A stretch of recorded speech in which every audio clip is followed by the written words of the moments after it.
छोड़ देते कुछ हमारे रहने को भी, जमीन की इतनी मारा मारी तो नहीं थी।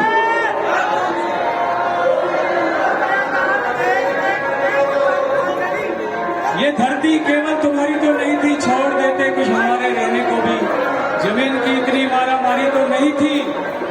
काटा मारा किए जुल्म हर हम पर, काटा मारा हमको किए हर जुल्म हम पर।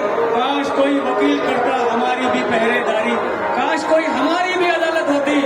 ये जमीन केवल तुम्हारी तो नहीं थी।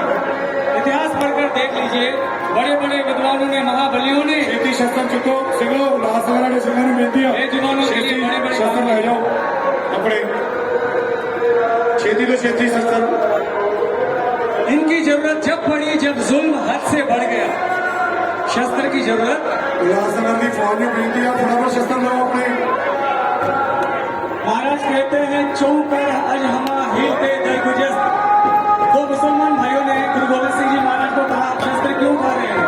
आप गुरु नानक के गद्दी के वारिस हैं, आपको शस्त्र की क्या जरूरत है? आप हार मान लीजिए, औरंगजेब से बात कर अभी हम सुलह करा देते हैं। हम आपके भक्त हैं, आपके प्रति श्रद्धा रखते हैं। वो दो मुसलमान भाई ऐसे कहने लगे गुरु साहब को। तो गुरु साहब ने कहा, अगर ये सब मारा काटी रुक सकती है तो मुझे कोई तकलीफ नहीं। इतने बृहत्तों पर वार हो रहा है मुगलों की तरफ से, अगर मेरी तरफ से सुलह हो सकती है तो मैं उसके लिए तैयार हूं। मुझे क्या करना होगा?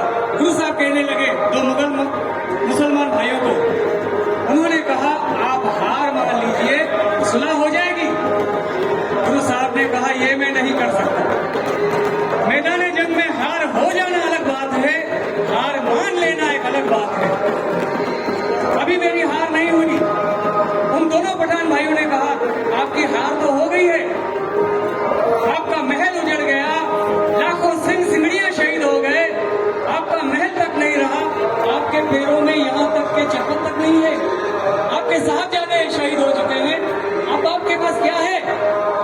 अब आप हार क्यों नहीं मान रहे हैं? गुरु साहब ने लिखत में ये बातों को दिया कि रहती दुनिया तक मेरा खालसा इन बातों को लेकर कभी संसार में निराशा को अपने दिल में जगह ना दे, कभी निराशा को ना पकड़े। माफी चाहता मैं विजय जी, ये दास्तान जारी रहेगी। सिंह बेनती है, दो सिंह शस्त्र सजाओ ते